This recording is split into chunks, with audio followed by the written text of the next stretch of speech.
네, 안녕하세요, 여러분. 지난주 한 주 잘 지내셨습니까? 또 지금 한 주가 지났는데 지금 우리 학기 초의 예상과 달리 상당히 그 코로나가 길어지고 있죠. 어쩔 수 없이 계속 우리 그 동영상 강의를 진행을 하고 있습니다.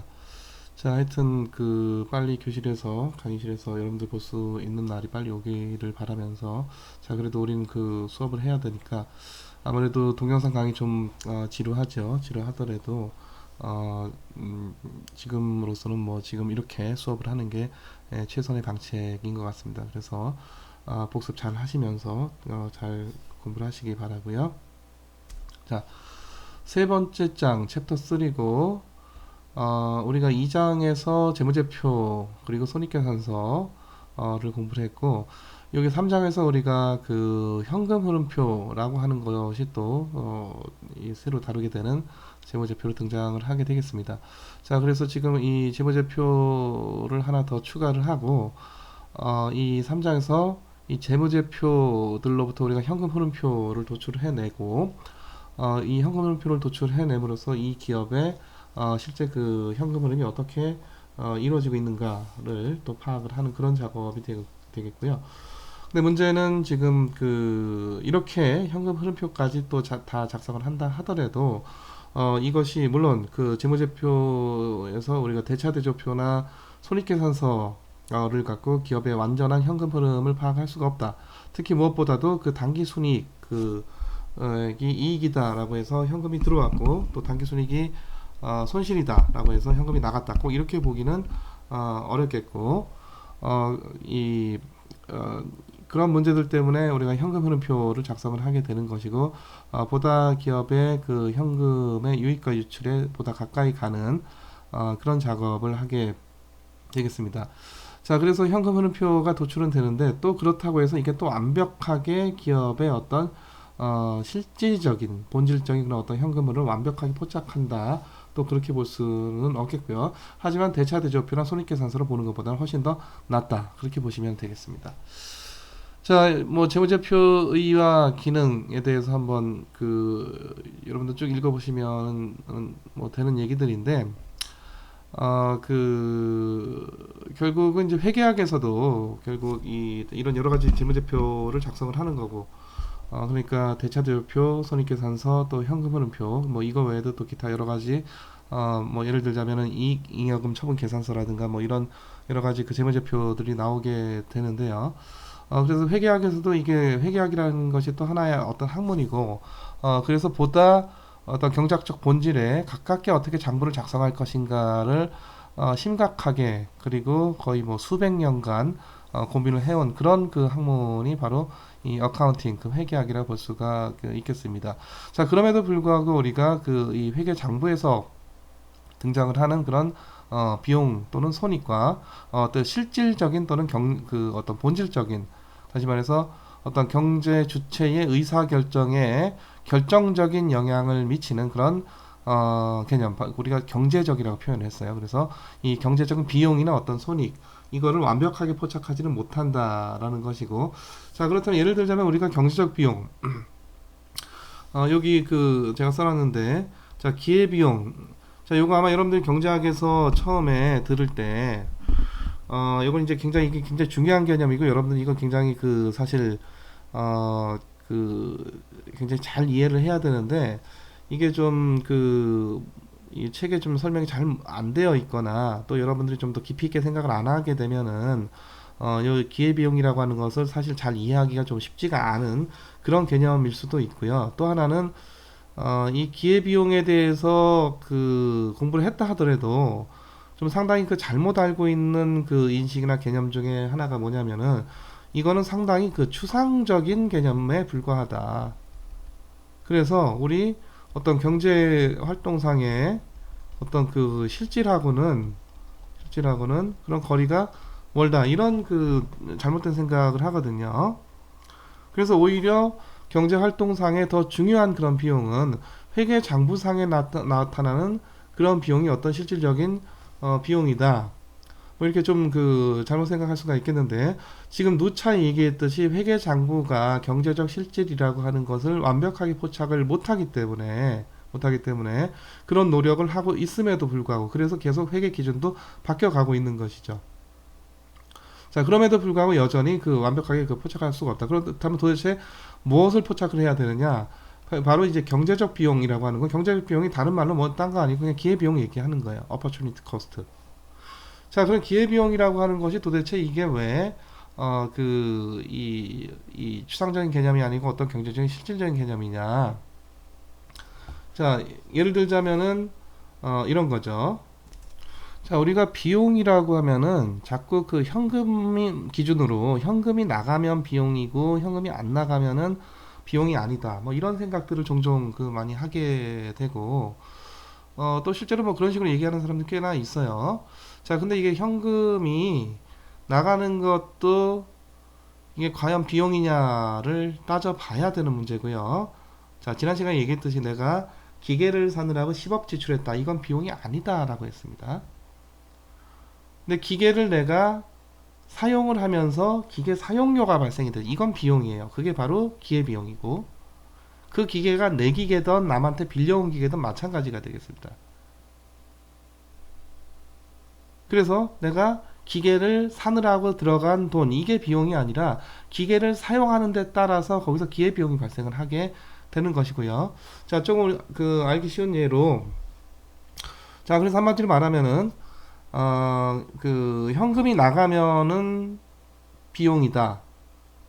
안 나가면 비용이 아니다. 이건 틀렸다. 자, 현금이 나가는데도 불구하고 비용이 아닐 수도 있고 현금이 나가지 않는데도 비용일 수도 있겠습니다. 자, 예를 들자면은 어떤 그 편의점 주인이 있다고 해볼까요? 편의점 주인이 자, 뭐 요즘 자영업자도 편의점 워낙 많으니까 자, 근데 편의점 주인이 요즘 뭐 최저임금 올랐다 해가지고 자기가 그 뭐 알바 학생 써서 임금 주기 싫어가지고 자기가 24시간 내내 자, 편의점에서 일을 했다고 합시다. 한 달 동안. 자, 근데 한 달 동안 그 정산을 해보니까 뭐 이제 장부를 나름대로 썼겠죠. 뭐 그 일단 총 판매액이 있어요. 총 수입이 있을 거고 거기서 뭐 예를 들어서 뭐 임대료 내고 그리고 이거 물건 들어와야 되잖아요. 그래서 그 일종의 뭐 그 이쪽에 그 뭐 일종의 원자재죠. 원자재. 그 원자재 비용 내고 그리고 뭐 또 뭐 세금 내고 뭐 전기세 내고 등등 다 내고 났더니 결국 이게 여기서 예를 들어 뭐 300만 원 남았다. 300만 원 남았다. 자, 그러면 이 편의점 주인은 이 사업이 이게 300만 원 남는 사업이구나라고 해서 이 사업을 열심히 계속 잘 해야겠다. 이런 생각이 이게 바른 생각인가요? 올바른 생각인가요? 여기서 뭐가 안 빠졌죠? 더 빼야 될 비용이 있죠. 어떤 비용을 빼야 됩니까? 자기 노동의 비용을 빼야죠. 이 사람 어떻게 24시간 내내 일을 했어요. 그렇죠? 그래서 여기서 자기 그 노동의 가치를 또 어떻게 이제 산정을 할 것인가의 문제인데 이건 예를 들어서 내가 노동을 여기서 노동을 안 하고 내가 여기서 노동을 하는 바람에 포기했던 비용. 이 기회비용이죠. 그렇죠? 다시 말해서 내가 여기 노동을 안 하고 다른 데 가서 일했었더라면 내가 얻을 수 있었던 어떤 소득 그게 뭐 예를 들어서 적어도 나는 350만 원 정도 된다. 이건 손실이에요, 손실. 그래서 이 사람은 직감적으로 300만 원만큼의 어떤 회계적인 그런 이득이 나왔다라고 해가지고 이 편의점 사업이 잘 되는구나라고 해서 계속 해야 되는 사업이다라고 생각을 하는 게 아니고 이거 뭐 이거 사실 내 인건비 빼면은 남는 건 하나도 없고 오히려 이거 마이너스다. 그래서 이 사업을 계속 해야 될 것인가를 심각하게 반문을 하게 되겠죠. 그래서 뭐 편의점 문을 닫아야 되겠다든가. 그래서 이런 그 어떤 편의점에 계속 해야 될 것인가 말 것인가에 대한 경제적 의사결정에 중대한 영향을 미치는 것은 이 어떤 회계 장부상의 그 어떤 장부상의 비용이 아니라 경제적 비용이다. 다시 말해서 내가 이 집 말고 다른 짓을 했었더라면 얻을 수 있었던 그 수익을 내가 포기를 했었으니까 그것까지 현금이 나가지 않았다 하더라도 들어왔었어야 되는 거는 현금이었던 거죠. 그게 사실 포기가 된 거니까 그 기회비용이고 그거를 비용으로 빼서 결국 그 기회비용 그냥 현금 나가는 게 아니라 안 나갔다 하더라도 이것까지 고려를 해가지고 내가 이 짓을 계속 해야 될 것인가 말아야 될 것인가에 대한 경제적 의사결정을 한단 말이죠. 그래서 결국은 기회비용이라고 하는 게 이 어떤 추상적이고 이게 뭐 산출하기 어려운 그런 비용인 것이 아니라 이거는 누구나 알게 모르게 거의 본능적으로 인간은 호모 이코노미쿠스이다 보니까 거의 본능적으로 기회비용을 생각을 해가면서 내가 어떤 특정한 행위를 할 것인가 말아야 될 것인가를 항상 생각을 하면서 살아가고 있습니다. 하지만 회계장부에 이 기회비용이 산정되기는 대단히 어렵다. 이렇게 보시면 되겠어요. 자, 이제 현금 흐름 하면은 현금 흐름은 뭐 크게 두 개죠. 하나는 플러스고 하나 마이너스. 이건 뭐예요? 현금의 유입이고, 이건 현금의 유출이 되겠고요. 자, 이 현금의 유입은 조금 긴 얘기로 현금을 발생시키는 행위, 또 현금이 나가는 현금 유출은 현금을 소진하는 행위고, 일단은 대략적으로 대차대조표상에 나중에 이제 여기다 우리가 그 손계산서를 결합을 해가지고 보다 이제 자세하게 그 현금의 유입과 출입을 다 그 분석을 하게 될 것이지만은 자, 이 대차대조표를 갖고 우리가 이 현금의 유출과 유입을 구분을 해볼 수가 있겠습니다. 자, 한번 예를 들어 볼까요? 자, 제품을 판매했다는 자기네가 재고를 들고 있던 그 제품을 판매하는 것이죠. 자, 그래서 이건 재고 자산이 감소해서 자산이 그냥 감소하는 게 아니라 자산이 감소했다는 것은 그 자산을 어떻게 매각했다 라는 얘기고, 요 이제 재고는 유동자산 매각이죠. 그쵸? 자, 매각하는 말은 현금이 들어왔다. 현금이 들어오는 겁니다. 이걸 우리가 뭐라고 한다? source of cash, 현금의 원천이라고 한다. 자, 기타 내가 뭐 보유자산 중에 뭐 기계를 팔았다. 그러니까 이건 지금 차변입니다. 재고자산은 유동자산이고, 보유자산 중에 뭐 예를 들어 기계다 그런 거는 이제 뭐 예를 들어서 고정자산이다. 차변 항목은 팔았다. 자산을 매각했다. 이건 자산을 팔아서 돈이 들어온다. 캐시. 그래서 현금의 원천이 된다. 반대로 그 대변 쪽에 증권을 팔았다. 다시 말해 증권을 판매했다는 얘기는 내가 증권을 뭐 했다? 주로 이제 발행했다라는 것이고, 또는 내가 증권을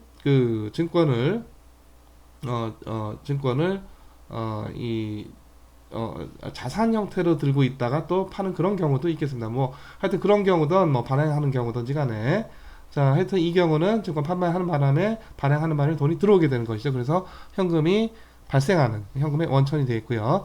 자, 반면에 원재료를 구입하면 돈이 나가죠. 자, 근데 원재료는 재고에 들어갑니다. 재고라고 하는 것은 여러분 찾아보시면 알겠지만 완제품 상품도 있고 원재료 이런 것들 다 재고가 되어 있고요. 그래서 재고가 증가해요. 자산이 증가해. 자산이 증가하느라고 돈이 쓰였겠지. 그렇죠? 자, 또 요거 이제 대차대조표에 나오는 항목은 아니겠지만은, 자, 임금을 지불한다. 이건 노동력을 이제 사용했다 이거죠. 남의 노동력을 임금을 당연히 지불해야 될 거고, 이게 다 돈이 나가게 될 거고, 또는 채권자나 주주에 대해서 채권자한테 뭐 이자를 줬다든가, 뭐 소유자한테 뭐 예를 들어서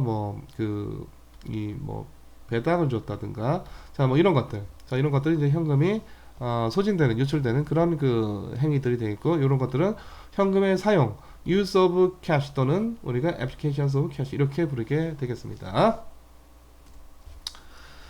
자, 일단은 우리가 기업의 전체적인 현금 흐름의 구조는 당연히 우리가 앞서 봤던 우리가 2장에서 봤죠. 2장에서 뭐 봤어요?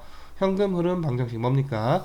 자산으로부터의 현금 흐름이라고 하는 것이 그러니까 대차대조표에서 이 자산에 있는 거 이거 잘 돌려서 현금 흐름 창출해내고, 이걸 누구한테 부채 자본을 공유한 누구한테, 이쪽 채권자들한테, 또 뭘 공유한 자기 자본을 공유한 누구한테, 주주한테 나눠준다, 이런 얘기였었죠. 우리가 2장 제일 마지막에 현금 흐름 방정식을 가지고 이쪽도 계산을 해보고, 이 채권자로의 현금 흐름도 계산해보고, 주주로의 현금 흐름도 계산을 해봤었습니다. 그렇죠? 2장에서 하여튼 이 전체적인 구조에 관해서 우리가 2장에서 공부를 했었던 것이고, 조금 더 상세하게 그 현금 흐름을 분석하는 그런 그 내용이다. 그렇게 보시면 되겠어요. 자, 그래서 그 현금의 이제 원천 아니면은 사용, 다시 말해서 source냐 뭐 use냐 이거고, 이쪽은 현금의 유입이고요. 다시 말해서 뭐다? inflow가 되는 거고, 자, 이쪽은 뭐가 된다? 현금이 나가는 거니까 현금의 유출, 다시 말해서 아웃플로우가 되겠습니다. 그렇죠? 당연히 기업 입장에서는 인플로우가 어때야 돼?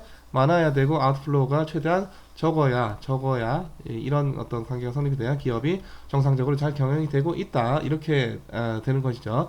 만약 이게 지금 이렇게 되면은 뭐 당장은 견딜 수 있을지 모르겠지만은 지금 아마 코로나 사태 때문에 많은 기업들이 지금 사실 이런 상황일 거예요.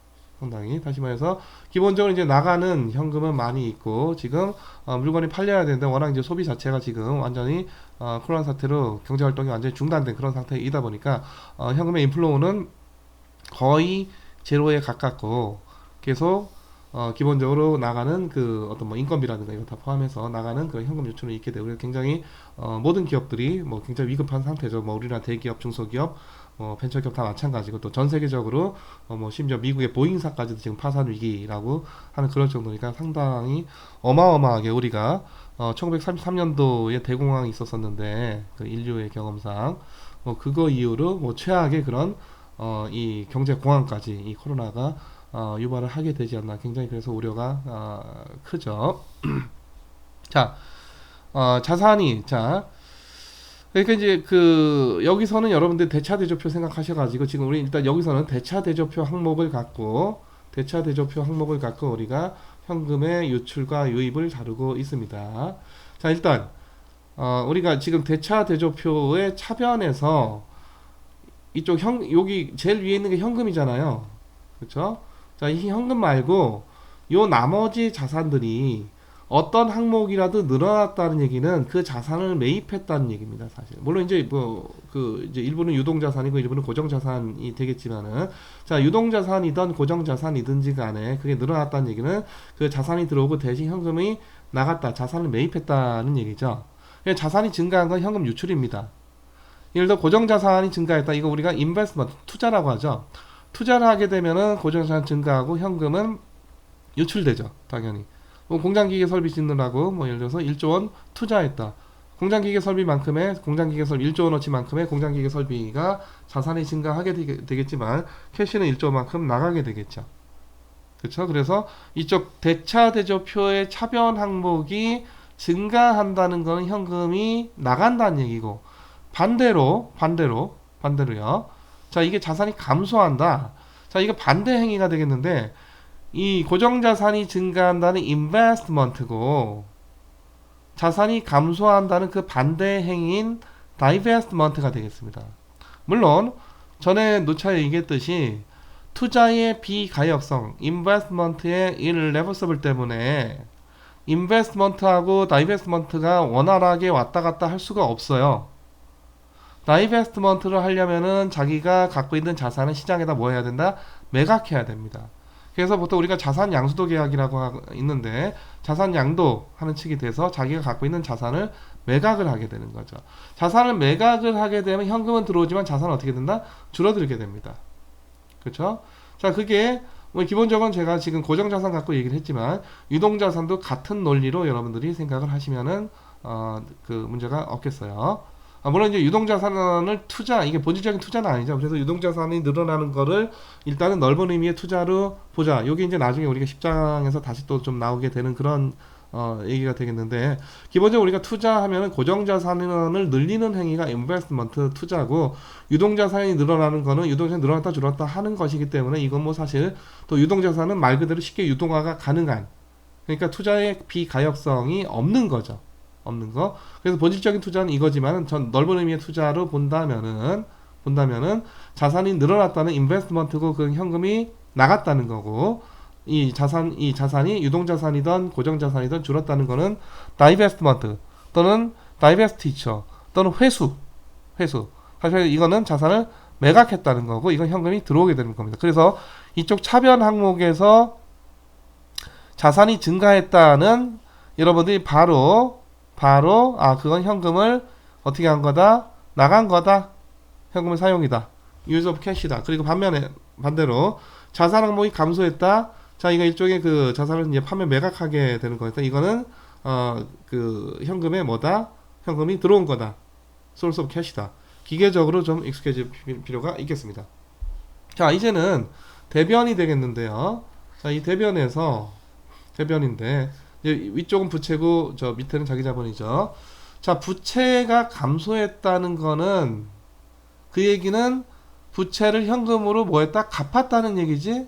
그러니까 이건 현금을 쓴 겁니다. 쓴 거예요. 그래서 차변과 달리 부채가 줄어들었다. 그거는 뭐 한 거다? 그 현금이 나간 거다. use of cash이다. 반면에 또 자, 자기 자본이 증가했다. 자기 자본이 증가했다. 자기 자본이 증가하는 건 이제 여러 가지 뭐 이유가 있을 수가 있겠는데, 일단 뭐 예를 들어 주식 추가 발행했다. 뭐 크게 이런 거거든요. 추가 발행하는 돈이 캐시가 들어오죠. 이거는 뭐가 된다? source of cash이다. 이건 현금의 원천이고 현금의 이거는 사용이 되겠다. 그렇죠? 자, 그래서 여러분들 기계적으로 자, 이쪽 대변에서 부채든지 자기 자본이든지 대변 쪽에 있는 어떤 항목 이든지 간에 이게 감소했다는 거는 현금이 나갔다는 얘기고 현금 사용이고, 이게 증가했다는 얘기는 뭐다? 이게 현금이 추가로 조달됐다는 얘기예요. 그 현금이 뭐했다? 들어왔다는 얘기죠. 그래서 여러분들이 이거 그냥 기계적으로 익숙해지면 좋겠습니다. 자, 아까 다시 우리가 상기해 보면은 자산이 증가했다. 이건 현금이 뭐다? 나간 거다. 자산이 감소했다. 이건 이제 차변이죠. 자산이 감소했다. 이건 현금이 뭐한 거다? 이건 매각해서 현금이 들어왔다.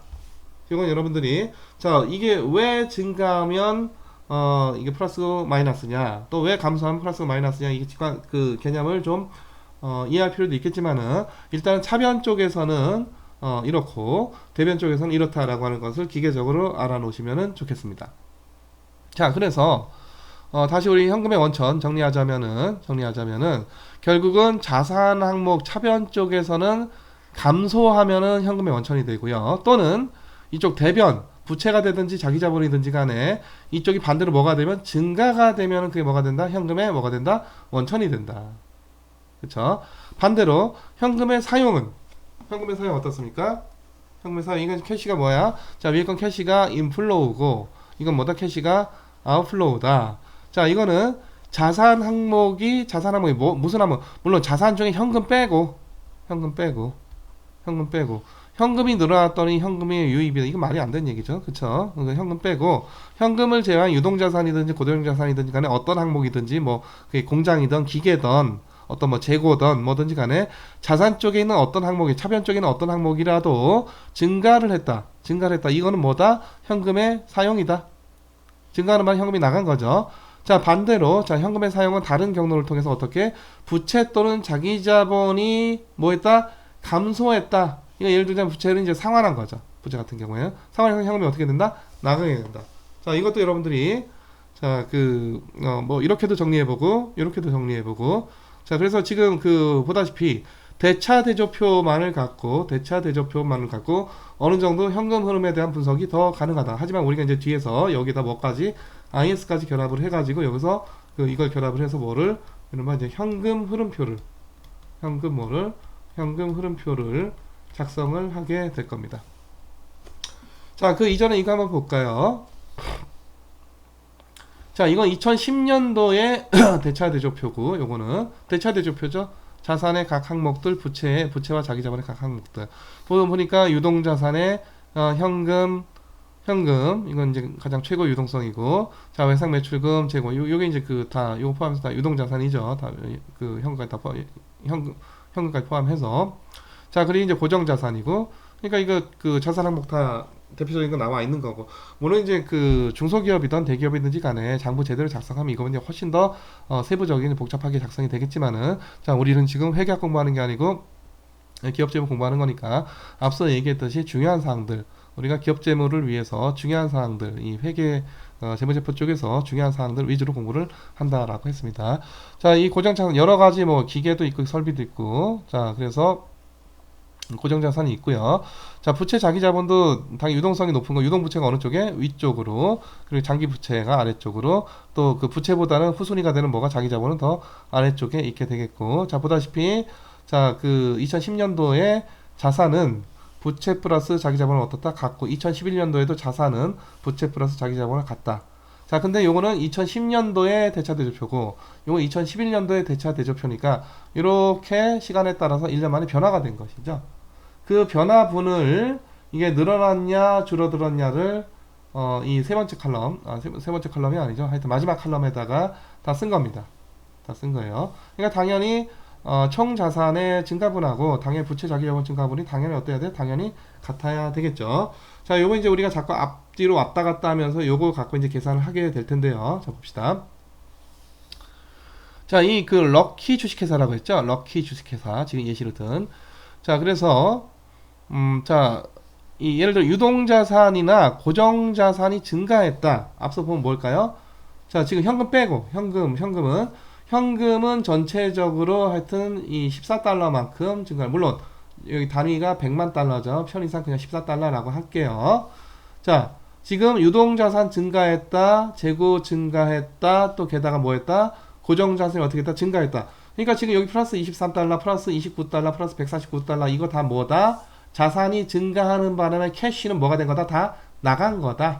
나간 거다. 그래서 현금의 뭐다? 사용이다. 사용이다. 자, 이쪽 그 대변 쪽 볼까요? 자, 외상매입금이 증가했다. 이거는 부채가 외상매입금 부채잖아요. 내가 갚아야 되는 거잖아. 내가 더 빌렸다라는 얘기죠. 사실상 부채를 내가 더 빌렸다. 그래서 현금이 들어오는 겁니다. 현금이 들어오는 거예요. 자, 지급어음이 감소했다는 거는 그 어음을 어떻게 했다? 상환해서 갚았다. 이런 얘기. 그러니까 부채가 감소했겠지. 현금이 어떻게 되나? 나간다. 앞으로 갑시다. 자, 현금이 어때요? 지급어음이 어떻게 됐다고? 231에서 196으로 어떻게 됐어요? 감소가 됐습니다. 자, 감소가 돼서 현금이 감소됐다는 게 아니고,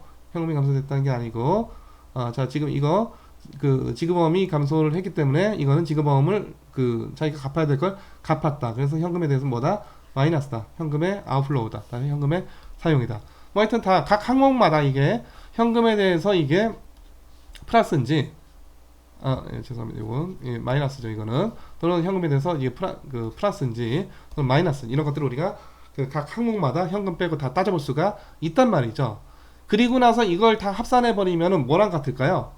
뭐랑 같냐?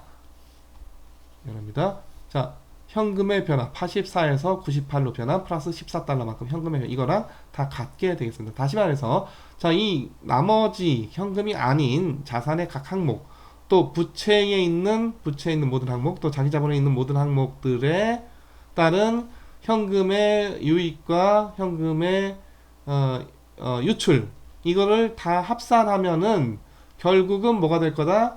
요 현금 변화분 플러스 14달러만큼 정확히 맞아 떨어져야 되겠습니다. 아시겠죠? 자, 그래서 그 얘기예요. 자, 그래서 각 항목별로 자, 그 전에 여러분들이 사실 이제 조금 이 자기 자본이 우리가 이제 회계학이 아니다 보니까 이 부채를 어떻게 계산을 하고 자기 자본을 어떻게 계산하고 자세히는 얘기 안 하는데 자, 이 자기 자본은요, 크게 그 자본금 요거 이제 사실 주식 액면가 발행된 주식 액면가치 총합이에요. 그리고 여기다가 근데 시장에서 액면가보다 더할 수도 있고 덜할 수도 있는 거죠. 그쵸? 자, 그래서 그게 더해지거나 덜해지는 거 그걸 우리가 뭐라고 한다? 자본잉여금이라고 합니다. 자본잉여금이라고 해요. 이거고요. 자, 그래서 뭐 예를 들어서 우리가 유상증자를 했다 그러면은 유상증자를 했는데 자, 그러면 당연히 자본금 어떻게 된다? 늘어난다. 자, 근데 액면가 5,000원짜리인데 내가 유상증자 하는데 주당 10,000원 주고 팔았다. 그러면은 자본잉여금이 생깁니다. 어떻게 돼? 이것도 같이 올라가게 됩니다. 그렇죠? 자, 그렇고요. 자, 크게 자기 자본은요. 자본금하고 자본잉여금하고 하나 더 있습니다. 뭐가 있다? 이른바 이익잉여금. 요 이익잉여금 또 이 자본잉여금에 대해서는 사실 여러분들이 회계 쪽 공부하면은 이제 훨씬 더 이 세부적인 용어들이 있을 거예요. 하지만 대략적인 개념은 여러분들이 자기 자본을 크게 이렇게 세 가지로 구성된다라고 보시면 되겠고요. 자, 요 자본금은 액면가치 총액을 얘기를 하는 거고 이게 시장에서 액면가보다 더 높게 평가를 받냐 더 낮게 평가를 받냐에 따라서 자본잉여금이라고 하는 게 더해지거나 마이너스가 되기도 하는 거고 자, 이익잉여금은 단기 순이익이 생기면은 요거를 단기 순이익을요. 자, 일부를 뭐 하고 앞서 우리가 2장에서 공부했듯이 배당을 하고 자, 일부를 뭐 합니까? 유보하죠. 유보해서 그게 어디 오느냐? 이익잉여금 여기다 쌓아요. 여기다가. 자기 자본이 어떻게 된다? 늘어나게 되는 거지. 그러니까 자기 자본이 왜 늘어나느냐는 크게 세 가지. 뭐 유상증자를 한다든가, 또는 어떤 자기 이 액면가 대비 시장 가치가 더 커진다든가, 아니면 이 비즈니스를 잘 해서 뭔가 이익이 생겨서 그것을 유보이익으로 남겼다든가. 자, 이럴 때 크게 자기 자본이 증가한다, 이렇게 볼 수가 있겠고, 크게 하여튼 물론 세부적으로는 훨씬 더 여러분들 회계학에서는 뭐 회계 원리만 하더라도 여러분들 이 각각에 대해서 굉장히 세부적인 많은 용어들이 있고 훨씬 더 자세하게 공부를 해야 되겠지만, 그건 회계학이고요. 크게 자기 자본 이와 같이 자본금, 자본잉여금, 이익잉여금, 물론 회계학에서 용어는 조금 자본잉여금, 이익잉여금하고 조금 뭐 예를 들어서 유보이익잉여금이라든가 뭐 유보이익이라든가 뭐 등등 등 여러 가지 용어들을 사용할 수가 있겠습니다. 그렇지만 우리가 대체적으로 자본금, 자본잉여금, 그리고 이익잉여금, 요게 이제 다 크게 자기 자본을 구성한다, 그렇게 보시면 되겠어요. 자, 그래서 지금 그 외상 매입금이 증가했다. 외상 매입금 어디 있습니까? 부채 쪽에 있죠. 부채 쪽에 있어요. 그쵸? 외상 매입금이니까. 자, 부채가 늘어났다. 캐시가 뭐한다? 들어온다. 자, 보통주 및 자본잉여금이 증가했다. 이거 어느 쪽에 있습니까? 대변 쪽에 있습니다. 대변 쪽에 있는 거, 부채든 자기 자본이든 증가하면 뭐 하는 거다? 돈 들어오는 거다. 현금의 원천이다. 자, 이게 이익잉여금 또는 유보이익잉여금 등등 여러 가지 용어가 있을 수 있겠는데, 앞서는 내가 이익잉여금이다 그렇게 얘기를 했는데, 뭐 앞에 유보라는 말을 써서 뭐 쓸 수도 있겠습니다. 자, 이게 영문으로는요, 자본잉여금, 우리 교과서에서 보면 뭐라고 되어 있습니까? 이 paid in surplus라고 돼 있어요. 그쵸? 또 이거 같은 말이 또 뭐가 있느냐면은 영문으로 capital surplus 라는 용어가 있어요. 이게 영문으로. 자, 그리고 또 이익잉여금, 요건 이제 여러분들이 교과서 보시면 알겠지만, 이거 영문으로 어떻게 돼 있습니까? 이익잉여금 어떻게 돼 있습니까? retained earning이죠.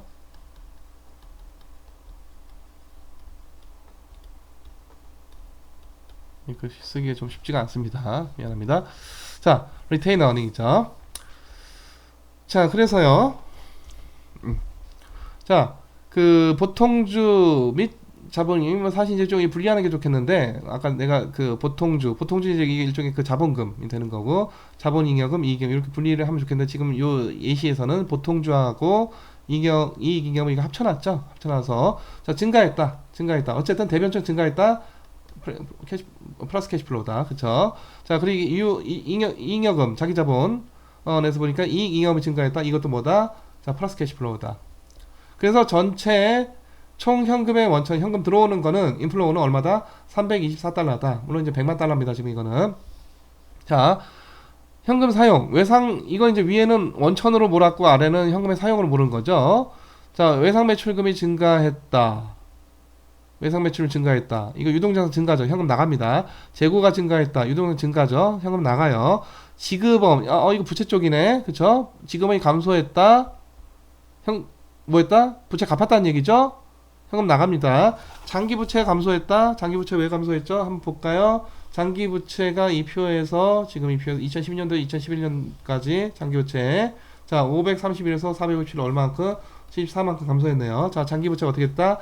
감소했습니다. 이거 어떻게 된다? 현금 나가는 겁니다. 자, 순고정자산 취득액, 고정자산 증가죠? 어느 쪽에? 차변 쪽에. 자, 그러니까 요거는 차변 쪽. 재고 증가도 차변 쪽, 지급원 감소는 대변 쪽, 장기부채 대변 쪽. 자, 그래서 이거 뭐다? 현금 사용이다. 자, 위에도 한번 해볼까요?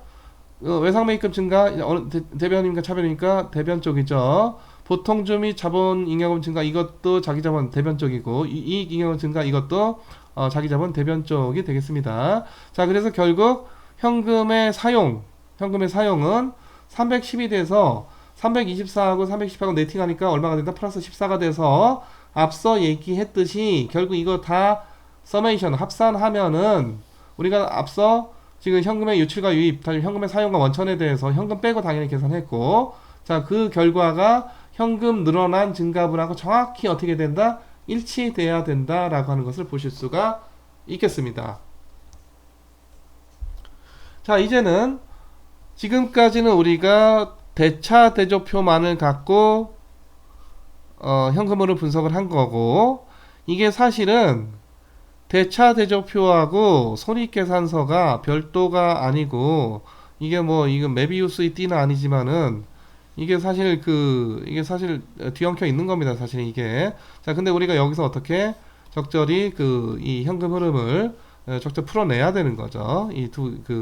그래서 일단은 지금 첫 번째는 대차 대조표만 갖고 현금 흐름 분석한 그 사례를 보여주는 거고, 자, 요게 IS가 이게 추가가 되는 게 아니라, 이게 사실 기업의 경영 상황은 그건 한 가지죠. 그거를 어떤 방식으로 재무제표를 작성하느냐에 따라서 어떤 거는 대차대조표가 되고 어떤 손익계산서가 있는데, 이게 당연히 상당히 중요하게 두 개가 어떻게 돼 있다? 맞물려 있어요. 맞물려 있어. 그래서 이걸 우리가 현금 흐름 기준으로 어떤 것이 플러스 현금 흐름이고 어떤 것이 마이너스 현금 흐름이고 어떤 게 플러스고 어떤 게 마이너스고, 이런 것들을 이제 우리가 좀 뽑아내 줘야 되겠는데, 이게 이제 우리가 지금 얘기하고자 하는 뭐다? 현금 흐름표다.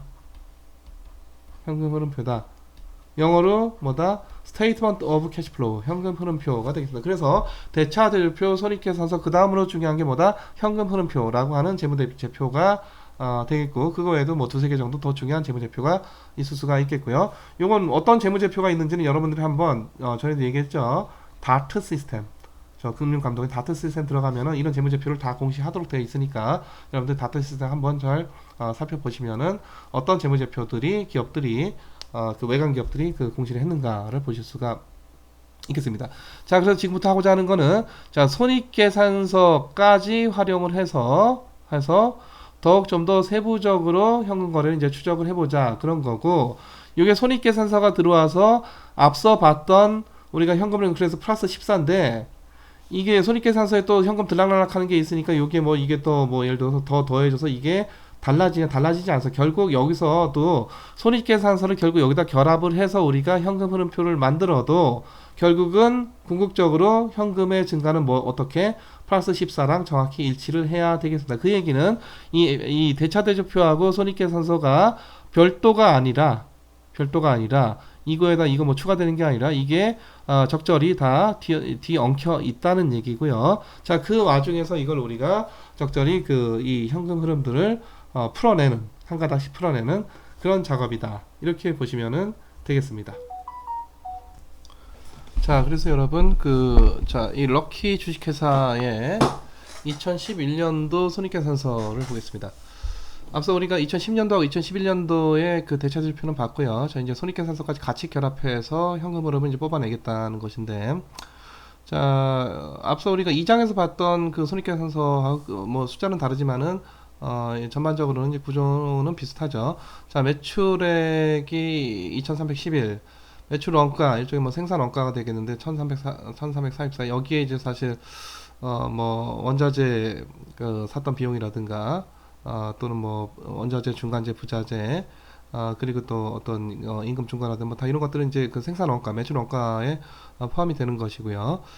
자, 회계적으로는 이게 감가상각, 물론 이건 전장에서 얘기했듯이 감가상각은 non cash 아이템으로서 이게 사실 현금이 안 나가는 거고, 사실 그 무엇보다도 감가상각이 이 회계장부와 특히 이제 손익계산서 이것과 그 실질적인 현금 흐름과의 그 괴리를 크게 유발시키는 요인 중에 하나다, 그렇게 얘기를 했습니다. 자, 하여튼 감가상각 빼는 거, 그게 영업이익이고, 보통 이제 우리가 earning before 그 interest and tax, 그러니까 이자하고 법인세 전 이익이 되겠습니다. 보통 우리가 영업이익이라고 부르고, 영어는 보통 우리가 그 operating income 또는 뭐 operating profit 그렇게 부르게 되겠습니다. 자, 그래서 물론 이제 요 EBIT가 이 실제 이제 회계 제대로 배우면은 이제 이거보다 훨씬 더 복잡해요. 이제 세부적인 항목들이 많은데, 전반적으로 개념은 매출에서 매출 원가 빼고 거기서 감가상각까지 뺀 거, 그게 바로 EBIT다. 보통 우리가 매출액에서 매출 원가 뺀 거를 우리가 이 그로스 마진이라고 하는데, 거기서 그 감가상각 뺀 거가 대략 그 EBIT라는 개념이 되겠습니다. 자, 그리고 보통 이제 우리가 이자 비용도 이제 금융 비용이라고 하죠. 이자 내야 되고요. 이자 먼저 내고, 자, 그 다음에 이자까지 빼니까 이제 요게 이 550 여기에 대해서 이제 과세를 하겠다라고 하는 거고.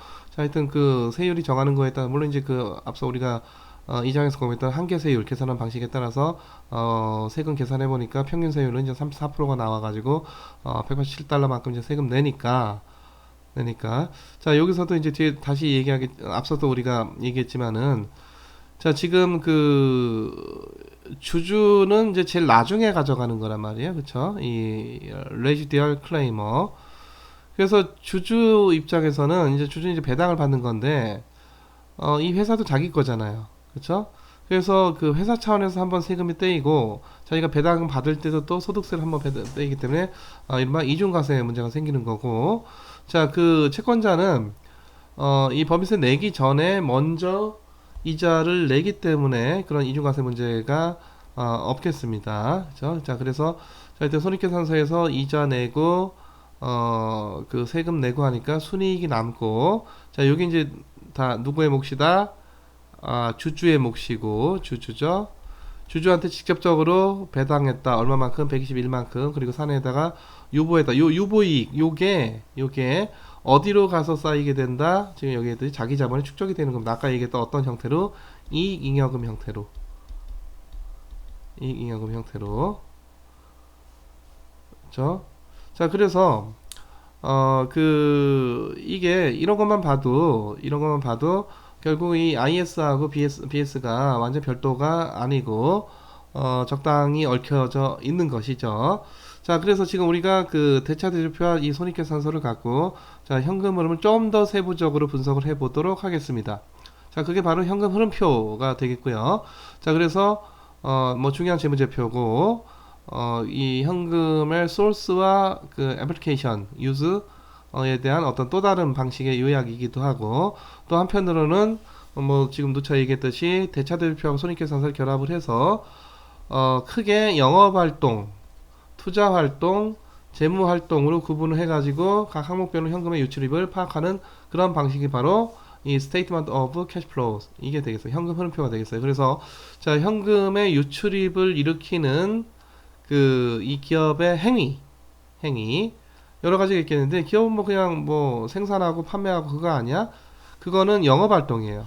영업활동이고, 자, 그거 말고 현금 주식 발행하거나 채권 발행하거나 또는 뭐 은행 가서 돈 빌리거나 등등 해서 요건 재무활동이 되겠고요. 자, 여기서 투자활동이라고 하는 거는 뭐 말 그대로 투자, 인베스트먼트, 공장기계 설비를 뭐 늘린다든 이런 행위들이 되겠습니다. 자, 여러분들 여기서 종종 이제 재무라는 용어하고 그냥 일반적으로는 그 투자라는 용어가, 그래서 우리 2학기 때도 투자와 재무라는 과목이 있죠. 그래서 요 두 용어 같은 거냐? 같지 않습니다.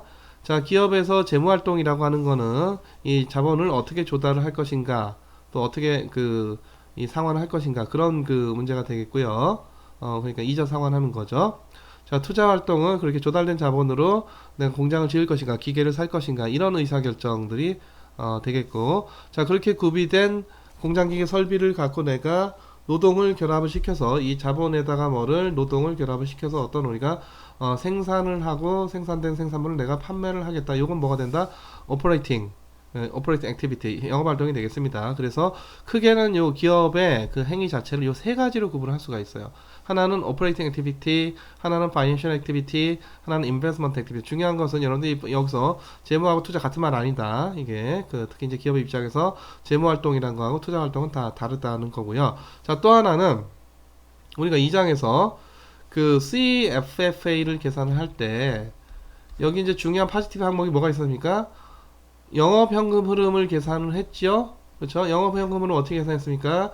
순이익이 있고, 순이익에다가 뭐 감가상각을 안 나갔으니까 복구시켜줬고, 영업현금 흐름이니까 현금을 계산해야 되니까, 그리고 이자는 안 빼고 뭐를 빼고 세금을 빼서 우리가 영업현금 흐름을 계산을 했었었죠. 그리고 자, 내가 고정자산 투자를 얼마 하느냐, 그거 빠지고, 내가 순운전자산 투자를 얼마 하느냐, 이거 이제 빠지고, 그게 이제 우리 2장에서 공부했던 CFF, 자산으로부터 현금 흐름. 그때 나왔던 영업현금 흐름하고요, 여기서 얘기하고 있는 영업활동에 의한 현금 흐름은 같다, 다르다. 같으면은 우리가 그냥 다 영업현금 흐름이라고 했겠죠. 말은 굉장히 비슷해요. 말은 굉장히 비슷한데 영업 활동에 의한 현금 흐름하고 영업 현금 흐름은 다르겠습니다. 자, 그래서 이 영업 활동 현금 흐름은요. 영업 활동 현금 흐름은 일단 기본적으로 영업 활동을 통해서 우리가 순이익이 이게 나오게 되는데 순이익만큼 이제 현금 흐름이 이게 들어왔다 이거죠. 근데 요 순이익만 영업 활동 현금 흐름이 아니겠습니다. 괜히 빠진 감가상각은 복구를 시켜줘야 돼요. 복구를 시켜줘야 되고. 자, 이 결국 영업활동은요. 영업활동은 결국 그 이 유동자산하고 어느 쪽? 유동자산하고 유동자산하고 유동부채 쪽의 변화. 왜냐면 우리가 유동자산, 유동부채하고 이거 뭐 하는 거야? 영업활동 하는 거죠. 물론 우리가 그 투자를 할 때도 유동자산이 일부 또 필요하기도 하고 그거에 대해서 우리가 나중에 캐피탈 버지팅 문제를 다루는 10장에서 다시 얘기를 하도록 하겠습니다. 자, 그래서 이런 유동자산이 막 늘었다 줄었다 영업활동 하다 보면은 막 외상 매입금도 늘었다 줄었다 하고 외상 매출금 막 늘었다 줄었다 하고 또 재고가 늘었다 줄었다 하지요. 그렇죠? 그래서 이런 것들까지 다 합쳐서 우리가 영업활동에 의한 현금 흐름으로 분리해낼 수가 있어야 되겠습니다. 그리고 요거는 앞서 얘기했듯이 2장에서 공부했던 영업 현금 흐름 OCF 오퍼레이팅 캐시플로우 이거 아닙니다. 자, 그래서 감가상각은 더해주고 자, 외상 매입금이 증가했다. 이거 대차대조표잖아요. 대차대조표에서 대변의 증가는 뭐다? 대변의 증가했다. 다 부채가 늘었다. 캐시가 들어온다. 자, 외상 매출금이 증가했다. 대차대조표에서 유동자산의 증가, 차변의 증가 뭐다? 이 캐시가 나갔다는 거고, 재고 증가 역시 또 대차대조표에서 뭐가 된다? 대차대조표에서 뭐가? 자, 이거는 지금 감가상각 이거는 IS에 있는 거고, 순이익도 어디 있는 IS에 있는 거고, 자, 거기다 우리가 대차대조표에 있는 이런 항목들을 같이 우리가 영업활동 현금 흐름에 같이 쉽게 말하자면 짬뽕 해줘야 되겠습니다. 그쵸? 그래서 자, 외상 매입금 증가, 현금 들어온 거, 외상 매출금 증가, 현금 나간 거, 재고 증가, 재고 자산 증가, 현금 나간 거. 그래서 영업 활동에 의한 현금 흐름은요. 그리고 619가 되겠어요. 그렇죠? 자, 그럼 여기서 이 왜 순이익 말고 자, 이게 사실 순이익을 계산할 때 자, 이런 것들은 감가상각은 사실 괜히 빠져서 이거 더 더해준 거고, 이런 것들은 순이익 계산할 때 전혀 관여가 안 되는 항목들인데, 요게 사실 영업 활동에 따라서 사실 이 현금 유출입이 발생하는 것들이죠. 그래서 결국은 순이익에서 고려되지 못했던 다른 여러 가지 영업상의 여러 가지 현금 유출입 요인들 그런 것들을 우리가 다 함께 같이 고려를 해준다라는 것이고, 자, 다시 한번 우리가 자, 또 순이익은 매출에서 매출원가, 감가상각, 이자, 세금 이렇게 뺀 것이 순이익이 되겠고요. 지금 영업활동에서 이런 외상 매출금, 외상 매입금, 자, 이런 것들이 또 생겨나는 이유가 뭐냐면은 이 발생주의 회계 때문에 그렇습니다. 발생주의 회계. 자, 다시 말해서 이 순이익 계산을 할 때는 사실 돈이 안 들어왔는데도 들어온 것처럼 어떻게 매출을 잡히는 거고, 돈이 안 나갔는데도 나간 것처럼 매출 원가로 또 잡히게 되는 것이란 말이죠. 사실 그게 어디에 반영이 되는 것인데 외상 매입금이나 외상 매출금에 반영이 되는 것인데, 그래서 이 순이익에다가 자, 실질적인 캐시플로우를 반영을 해주기 위해서 이런 외상 매입금의 변화 그리고 외상 매출금의 변화 이런 것들 같이 다 어디에다가 영업활동 현금을 계산을 해주게 되겠고요. 자, 투자활동 이제 첫 번째는 영업활동이고, 투자활동은 뭐 두 번째 하나밖에 없어요. 고정자산 늘렸냐, 공장기계 설비 늘렸냐, 늘었으니까 캐시가 나갔어요. 그렇죠? 나갔습니다. 자, 요거는 우리가 어떻게 계산을 하냐면은 전년도 고정자산 올해 2011년도 고정자산에서 전년도 고정자산 그냥 빼면은 증분 고정자산 그만큼 늘었다는 건데 자, 고정자산에서 또 이게 뭐가 있다? 감가상각이 있다. 그래서 감가상각을 감안을 해서 빼주다 보니까 요런 계산을 하는 거예요. 우리가 2장에서도 이거 계산했었죠. 뭐 계산할 때 CFFA 계산할 때 고정자산 증가에 따른 캐시플로우 발생하는 거, 캐시 나가는 거 계산할 때 단순히 올해와 작년 2011년과 10년 차이를 계산하는 게 아니라 감가상각을 한 번 더 고려를 해준다라는 얘기가 되겠고요. 자, 세 번째로 재무활동이고, 재무활동 보다시피 지급보험 감소, 캐시 나가는 거, 장기부채 감소, 캐시 나가는 거, 이게 다 뭐 부채를 돈으로 갚았다 이런 얘기고, 자, 배당 줬다. 배당 줬다. 이거 또 재무활동이 되겠습니다. 그래서 평균 돈 나가는 거고. 자, 근데 보통 좀 자본잉여금 증가했다. 이거 자기 자본, 이거 어떻게 보면 이제 유상 증가했다. 이런 얘기인데, 자, 요거 캐시가 들어오는 거죠. 캐시가 들어오는 거. 자, 그럼 자기 자본 항목 중에서, 자, 그 전에, 자, 일단, 재무 항목 중에서요, 배당 주는 게 재무 활동에 의해 현금 흐름에 고려가 되면은, 이자 주는 것도 재무 활동 현금 흐름에 빠져나가는 걸로 고려가 돼야 되지 않느냐. 이미 이자는 어디에? 여기에 들어가 있어요. 그래서 여기 순이익 계산할 때 이미 이자 빠졌기 때문에, 그러니까 이게 순이익이라고 하는 게 이것저것 막 뒤섞여 있는 것이죠. 뒤섞여 있다 보니까 뭐 이런 것도 이제 복구를 해주고 뭐 그렇게 되고, 결국 우리가 순이익만 보고 이게 그 캐시플로우가 같다고 판단하면 안 된다라고 했던 게 우리가 이 장에서 했던 얘기고, 또 그 사실을 지금 여기서 다시 한번 확인해 볼 수가 있겠습니다. 자, 그래서 배당이 나가는 거는 재무활동 현금 흐름에 우리가 포함을 해서 계산을 해줘야 되는데, 자, 이자가 나가는 거는 이미 벌써 우리가 순이익 계산할 때 이자 나간 게 계산이 됐단 말이에요. 그렇죠? 그래서 여기서 또 한번 빼주면은 안 되겠습니다. 자, 또 하나는 보통주 및 자기 자본잉여금이 증가하면은 이익잉여금 증가하는 거는 뭐냐? 자, 이익잉여금 증가하는 거는요. 그럼 여기 이익잉여금 증가하는 것도 같이 포함을 해줘야 되느냐? 사실 이 순이익이 뭐냐면은 순이익이 일부는 배당으로 나갔고 그 남은 게 뭐예요? 남은 게 이익잉여금이죠. 그렇죠? 그래서 벌써 순이익에 지금 이익잉여금이 어떻게 사실상 들어가 있는 것이기 때문에 있기 때문에 여기서 이익잉여금을 다시 한번 빼주지가 않습니다. 그렇죠? 자, 그래서 영업활동 결국 이제 순이익 얼마 났느냐 그 문제고, 여기에 여러 가지 영업에 관여되는 감가상각 포함해서 영업에 관여되는 것들 다 우리가 포함을 해서 고려를 해줘야 된다는 거고. 자, 투자활동은 자 기본적인 고정자산 어떻게 증가했느냐 감가상각 감안해가지고 그거 계산하는 거고. 자, 재무활동 보면은 뭐 부채 원금 갚았다든가 배당 줬다든가 뭐 이런 건데, 자, 이자는 한번 여기서 빠졌기 때문에 우리가 다시 빼주지 않는다는 거고요. 자, 자기 자본 쪽에 보통주 및 자본잉여금만 있는 게 아니라 이익잉여금이 있는데 이거 왜 안 빼주느냐? 자, 이거는 이미 어디에, 자, 이 순이익이라고 하는 거에서 일부는 뭐가 배당으로 빠져나갔고, 그리고 순이익이 어떻게 결국 여기 다 포함이 되어 있는 거죠. 그래서 배당도 빼고 이익잉여금도 빼버리면 안 되겠죠. 자, 그래서 재무활동 쪽은 이제 마이너스 180 돼가지고 결국 여기서도 다 합산하면 플러스 14 되는 건 똑같다. 결국 그러면은 우리가 대차 대조표에서 계산한 거나 지금 현금 흐름표 이렇게 작성해 계산한 거냐, 현금이 플러스 14 되는 건 똑같은 거 아니냐. 여기다가 뭐 우리가 IS를 결합해서 계산한다는 게 무슨 이점이 있느냐. 보다 훨씬 더 현금 흐름의 각 항목이 훨씬 더 자세해지는 거죠. 훨씬 더 자세해지는 거고, 이것만 갖고도 대략적인 그 현금 흐름 분석이 가능하겠으나 이것까지 같이 결합을 해서 계산한 결과도 같아야 된다는 얘기고, 그 얘기는 IS 추가로 고려를 하면서 뭔가 이렇게 플러스 14 플러스 마이너스 뭐 알파가 생겨야 되는, 이거 안 생기는 걸로 봐서 결국은 이 두 개가 어떻게 된 거다? 엮여 있는 거예요. 엮여 있는 거.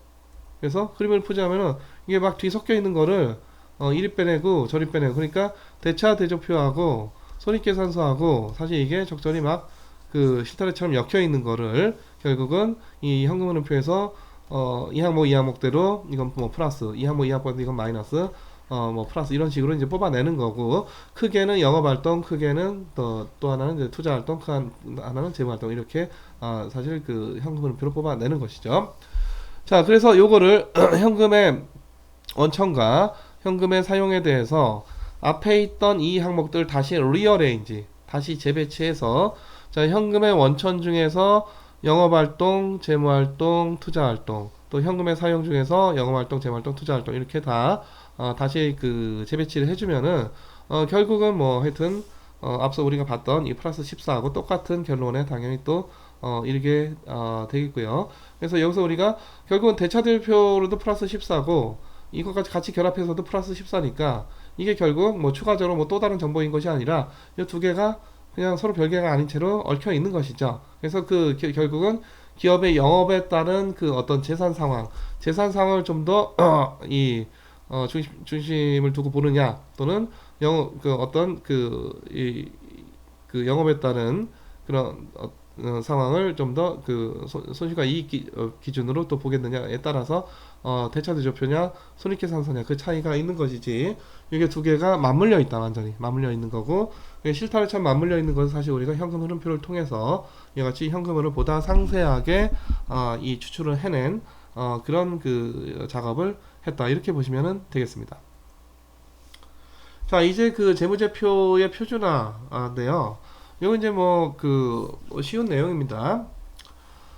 일단은 우리가 표준화 또는 정규화, 스탠다다이제이션 또는 노멀라이제이션 이런 용어를 쓰게 되는데 왜 합니까? 기본적으로 비교하려고 그래요. A하고 B를 비교를 하려고 합니다. A하고 B를 뭘 비교를 하느냐? A하고 B가 완전히 다른 기업이다. 이거 보통 우리가 횡단면적인 비교일 수도 있고, A라는 기업이 시간이 지나서 A'이라는 기업 똑같은 기업인데 단지 뭐가 지났다? 시간이 지났다. 시간이 지났다. 그래서 요때하고 요때를 또 비교를 해보고 싶다. 자, 뭐 이런 것들인데, 자, 그거를 하기 위해서 우리가 표준화를 해야 되는 거고, 그래서 표준화하는 이유는 기본적으로 비교하기 위한 거. 물론 이제 우리가 미국 기업하고 한국 기업을 비교를 하겠다. 문제는 미국 기업은 회계 단위가 뭡니까? 화폐 기능 달러죠. 한국의 회계 단위가 뭡니까? 당연히 원합니다. 자, 여러분들 아마 다트 가서 회계장부 보면은 어떤 기업도 총자산이 뭐 몇 달러예요, 부채가 몇 달러예요, 이렇게 한 데 있습니까? 당연히 없죠. 자, 미국 기업, 여러분 이거 전 시간에 에드가 시스템이 있다고 했죠. 거기 들어가서 보시면은 뭐 예를 들어 미국에서 미국 주식시장에 상장을 해서 여기다가 리포트를 해야 되는 뭐 예를 들어 뭐 한국전력공사라든가 뭐 삼성전자라든가 뭐 이런 기업들조차도 여기 회계장부는 다 어떻게 어떤 화폐 단위로, 당연히 달러 단위로 그 회계장부를 공시를 해야지, 우리 한국 기업이니까 원화로 하려 이러면 안 되겠죠. 그렇죠? 자, 그래서 이쪽 미국 기업의 회계는 달러 베이스고 한국 기업의 회계는 원화 베이스니까 이 두 개를 비교를 하겠다. 비교가 단위가 다른데 뭘 비교를 합니까? 사과 두 개가 귤 세 개보다 적다. 이게 말이 돼요? 말 안 되지, 이런 거. 이거는 사과 단위로 두 개고 이건 귤 단위로 세 개인 거니까 이런 건 비교할 수가 있다 없다? 비교를, 단위가 다른 비교를 못 한다. 예를 들어서 3kg이 2cm보다 크다. 뭐 이런 얘기가, 이거 완전히 말이 안 되는 얘기지. 그렇죠? 그래서 어떤 경우에는 우리가 국가가 국격을 넘어서 비교를 해야 되는 경우에는, 자, 표준화도 필요하겠지만은 그 이전에 뭐부터 필요해야 된다? 통화를 먼저 좀 통일을 할 필요가 있다. 통화를. 물론 이제 통화를 어떻게 통일을 하느냐? 그냥 뭐 환율을 곱하거나 나누면 되는 거 아니에요?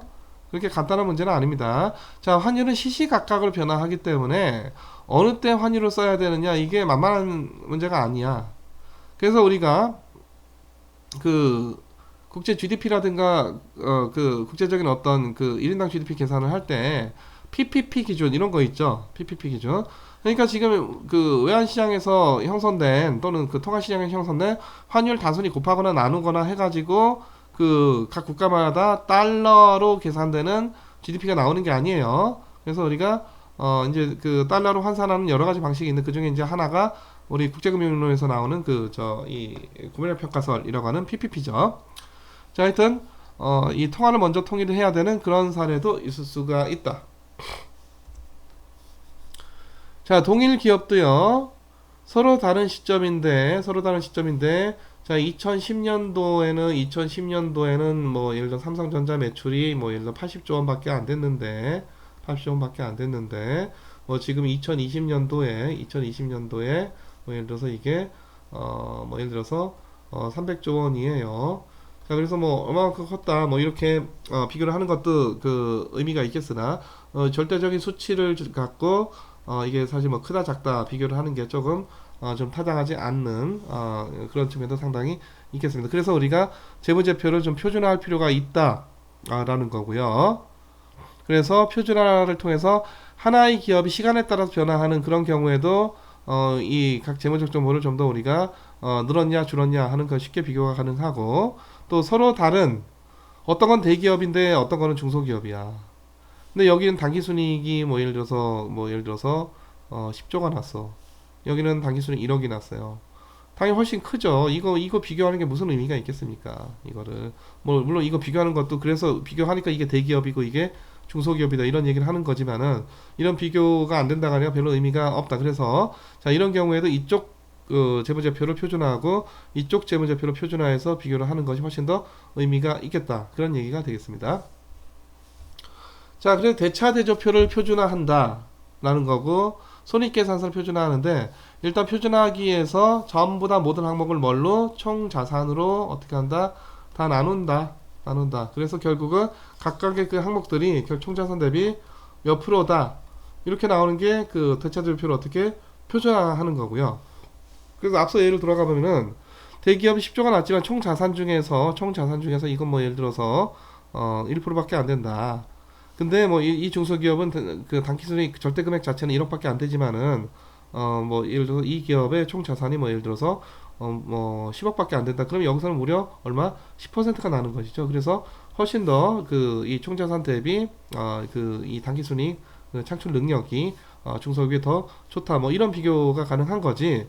이거 뭐 10조고 여기는 1억이고 이렇게 비교를 하는 거는 안 맞겠죠. 자, 그래서 그 대차제표를 뭐 반드시 그런 건 아니고 항상 그런 건 아니고 필요에 따라서 표준화시킬 필요가 있다는 거고 이 손익계산서도 어떻게 표준화할 필요가 있다는 거고 이 경우에는 매출액 대비 몇 프로다 이렇게 나타내는 거고요. 자, 현금 흐름표도 굳이 표준화하려면 표준화할 수는 있는데 요거는 이제 무엇으로 노멀라이즈 해야 되느냐 다시 말해서 무엇으로 나눠야 되느냐 문제인데 그 경우에는 그 현금의 총 원천 이게 두 개 같지는 않지만 뭐 둘 중에 하나를 택해서 그 비중으로 뭐 표시를 하려면 할 수도 있겠습니다. 자, 그래서 한번 여러분들이 그 앞서 봤던 2010년도 럭키 주식회사 2011년도 럭키 주식회사의 대차대조표에서 각 연도의 표준화된 대차 대조표를 한번 산출해봐라. 그 얘기는요. 앞서 우리가 다시 돌아가면은 자 어디 있었습니까? 여기 있었죠. 자, 예를 들어서 지금 이렇게 절대 X로 쓰지 말고 얘를 뭘로 나눠라? 요거 총자산 이걸로 나누라는 거죠. 모든 항목들 다 뭘로? 총자산을 나눠서 몇 프로냐?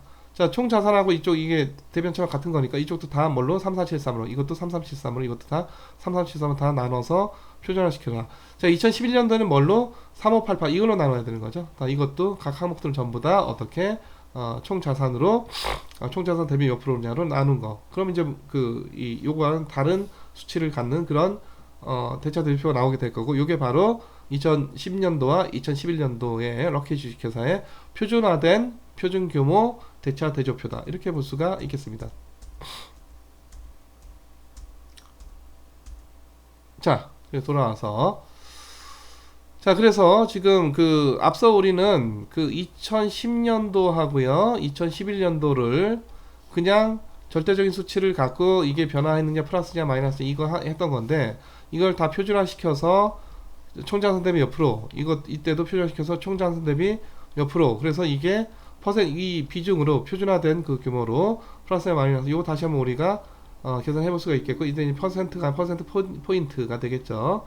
자, 퍼센트하고 퍼센트 포인트 차이는 여러분들이 잘 알고 있죠. 자, 예를 들어서 2%가 실업률이 2%가 3%가 됐다. 자, 요거는 실업률이 무려 50% 증가했다. 맞는 말입니다. 자, 실업률이 1%포인트 증가했다. 맞는 말이죠.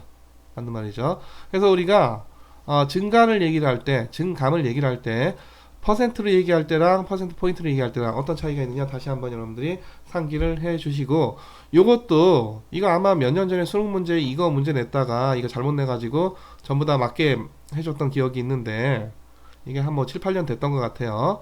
그래서 이게 우리가 증감을 얘기할 때 몇 프로 증가했다랑 몇 퍼센트 포인트 증가했다 이거 완전히 다른 얘기니까 항상 주의를 해야 되겠습니다. 물론 지금 우리가 표준규모 대차제표를 비교를 할 때는 여기서 몇 퍼센트 포인트만큼 뭐 증가했다 감소했다 그렇게 얘기를 해주는 게 맞겠죠. 자, 마찬가지로 그 럭키 주식회사 우리가 손익계산서 2011년도 손익계산서에서 자 무엇으로 나눠서 전부 다 뭘로? 매출액으로 나눠라. 뭐 필요에 따라서 매출 원가로 나눌 수 있겠는데 매출액으로 나누세요. 자, 그래서 표준화된 표준규모 그 손익계산서를 도출해라. 그래서 각 항목들이 매출액 대비 얼마냐. 물론 자, 그 우리가 대차대조표에 있는 모든 항목들은 전부 다 항목이 다 플러스만 있지 마이너스는 없어요. 그렇죠? 다 플러스예요. 다 플러스입니다. 개념적으로 이쪽은 플러스고 이쪽은 마이너스, 이게 다 캔슬 아웃 되기 때문에 자, 이쪽도 모든 항목 다 플러스고 이쪽 다 플러스인데 손익계산서에서 보다시피 여러분들이 그 각 항목들이 물론 매출액 이런 거는 플러스지. 근데 매출 원가도 플러스지만 요거를 뺀 매출 총이익 이거는 플러스 될 수도 있고 마이너스 될 수도 있다. 감가상각을 뺀 감가상각을 뺀 에비트. 자, 에비트도 이것도 어떻게 플러스 될 수도 있고 마이너스 될 수도 있다. 그래서 이 표준화된 손익계산서에서는 이 매출액으로 나누게 되면요, 여기 플러스도 있고 마이너스도 있어서 뭐 플러스 몇 프로도 있고 또 뭣도 있고 마이너스 몇 프로도 있고 뭐 그렇게 되겠죠. 그렇죠? 자, 그래서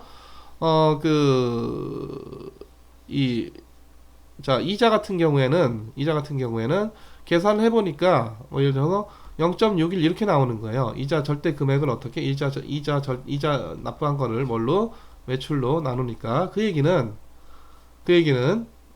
0.0 예를 들어서 061 이렇게 나오는 거예요. 그 얘기는 매출 100달러에 대해서 우리가 어떻다 이자로 얼마 나갔다 대략 얼마 나갔다 6.1달러 나갔다 이런 상황을 도출할 수가 있죠. 그렇죠? 자, 세금도 우리가 이 레이쇼를 계산해 보면은 0.081 다시 말해서 세금 그 자체 절대 금액을 뭘로 매출로 나눠 보니까 0.081이 나온 거. 그 얘기는 매출 얼마당 100달러당 얼마로 8.1달러를 뭘로 냈다? 세금 냈다. 그 얘기고. 자, 그래서 이와 같이 다 표준화 시켜서 그 퍼센트를 갖고 매출 100달러당 이자가 어떻다, 뭐 세금이 어떻다, 순이익이 어떻다, 또는 매출 100달러당 뭐 매출 원가는 뭐 예를 들어서 몇 프로다, 100달러당 뭐 58달러다 이런 것들을 쉽게 비교를 할 수가 있고, 그래서 자, 이 경우에도 어떤 A라는 회사의 손익계산서랑 B라는 회사의 손익계산서를 그 수치 자체를 직접 비교를 하는 게 아니라 이거를 다 뭐해서 표준화시켜서 얘들 다 표준화시키고 이것도 다 표준화시켜서 표준화된 이 손익계산서로 비교를 해서 뭐 어떤 기업은 매출 100달러당 매출 원가가 60달러 나가는데 한 기업은 매출 100달러당 매출 원가가 40달러밖에 안 된다. 굉장히 이 기업이 상당히 비용 관리 능력이 있다. 굉장히 비용 효율적인 기업이다. 뭐 이런 얘기를 할 수가 있겠죠. 자, 기준 시점을 정해서 우리가 몇 배냐 하는 거는요. 기본적으로 우리가 우리가 예를 들어 100원짜리 주식이 뭐 주식 100원짜리 없지만 110원이 돼서 이게 뭐 증가율 또는 수익률이 10%다. 이런 걸 계산하는 것 자체가 이 시점을 0시점으로 하고 이 시점을 2시점으로 해서 요게 0시점 요게 바로 뭐가 되는 거다? 기준이 되는 거예요. 요 기준 시점 대비해서 지금 내가 그 주가가 몇 프로 올랐냐? 그걸 계산하는 거죠. 이게. 자, 그래서 우리가 요 수익률 계산하는 방식이 크게 두 가지가 있는데 하나는 순수익률이라고 해서 우리가 지금 그 10% 이거 계산했듯이 어떻게 순수익률은 110에서 뭘 빼고 100을 빼고요. 100을 빼고 요걸 어떻게 100으로 나눠준 거. 요게 이제 우리가 순수익률이라고 하고 순수익률이라고 합니다. 자, 요건 뭐냐면은 이거는 100원이 얼마 됐어? 110원 됐는데 빼기 1 해준 거예요. 그렇죠? 자, 근데 그거 말고 조수익률이라고 하는 개념이 있습니다. 요거 이익률보다는 어떻다? 수익률이 낫겠습니다. 조수익률이라고 하는 개념이 있는데, 자, 요것도 수익률인데 요건 계산 어떻게 하냐면은 100분의 100이 얼마 됐다? 110 됐다. 이렇게 계산하고 빼기를 안 합니다. 그러니까 빼기를 하니까 이제 우리가 흔히 아는 요 수익률 계산하는 거, 요거는 순수익률이야. 근데 우리가 종종 수익률을 계산할 때 조수익률이라고 해가지고 이걸 우리가 100분의 110 이렇게 계산하는 경우도 있어요. 이게 이것도 마찬 결국 뭐 이렇게 계산하나 결국 이제 기준점에서 얼마였다? 100이었다. 기준점에서 값을 어떻게 노멀라이즈 나눠주는 거고, 그래서 지금 이 기준 시점을 표준화한다는 얘기는 기준 시점 어떤 베이스 이어를 하나 두고 베이스 시점을 하나 두고 그 시점 대비 일종의 조증가율이죠. 조증가율을 얼마냐 뭐 그런 거 하는 거예요. 그래서 2010년부터 2011년까지 재고가 비교해보면 393에서 422가 됐는데 2016년 기준연도 1로 하니까 2011년도 재고는 1.07이다 이런 거예요. 그렇죠? 그래서 기준연도 대비 얼마? 이제 이건 조수익률이다, 조증가율이다 보니까 이제 빼기 1 안 해서 1.07이고 결국 빼기 1 해주면은 순 증가율은 얼마? 10% 증가했다. 이걸 알 수가 있는 거죠. 그렇죠? 자, 그래서 앞서 여러분들이 봤던 이 럭키 주식회사의 대차대조표에 2010년도가 있었고 뭐가 있었고 2011년도가 있었었는데 이때를 기준으로 해가지고 기준연도 이때를 해서 어떻게 2011년도에 표준화된, 그러니까 이때를 다 뭘로 보는? 1로 보는 거고 각 모든 항목들을. 그래서 이때 뭐 1점 얼마냐 또는 뭐 이게 줄었으면은 0점 얼마냐 이걸 보는 거죠. 그렇죠? 자, 그리고 이와 같이 어떤 특정 시점을 기준 연도로 해서 우리가 뭐 나누든지 어떤 특정한 환산을 하든지 이런 행위들을 경제학에서는 굉장히 중요하게 합니다. 무슨 얘기냐? 우리가 실질 GDP를 계산할 때도 여러분들이 이 거시지표들이죠. 거시경제. 이거 보면은 그냥 우리가 명목이 있고 이건 그해 화폐 가치는 얼마나 이런 거고 실질이 있어요. 실질을 보면 항상 기준 연도가 지금 우리가 2020년도 기준은 2015년이다. 지금은 우리가 2020년도니까 그렇습니다. 자, 그래서 지금 예를 들어서 실질 GDP 같은 경우에는 실질 GDP는 기준 연도 2015년도의 물가를 1로 보는 거고 그리고 예를 들어서 2020년도에 물가가 요때 물가 지수죠. 물가가 뭐 예를 들어서 뭐 지금 한 몇 년 한 6년 5년 지나서 지금 물가가 뭐 예를 들어서 기준연도 1로 볼 때 지금 물가가 뭐 예를 들어 1.8이 됐으니까 자, 이때의 어떤 이때의 명목 GDP가 예를 들어 1900조 원이면은 이건 명목이고 요때의 화폐 가치를 우리가 다시 환산을 해보자 그런 거죠. 그래서 1.9조를 어떻게 1.8로 나눕니다. 그래서 어떻게 이와 같이 명목 GDP를 뭘로? GDP 디플레이터가 물가 지수잖아요. 나누게 되면은 그게 바로 뭐가 된다? 실질 GDP가 되죠. 이것도 결국은 어떻게 2015년도를 기준연도로 해서 그때의 화폐를 고정시키고 그 화폐로 2019년도의 GDP를 평가하자는 거죠. 왜냐하면은 생산이 없었음에도 불구하고 단지 물가가 커지는 바람에 생산이 커져 보이는 그런 어떤 착시 현상을 우리가 적절히 제어하기 위해서 명목 GDP를 보다 실질 GDP를 더 중요하게 보는 거죠. 물론 절대적으로 실질 GDP가 더 중요하다 그건 아닙니다.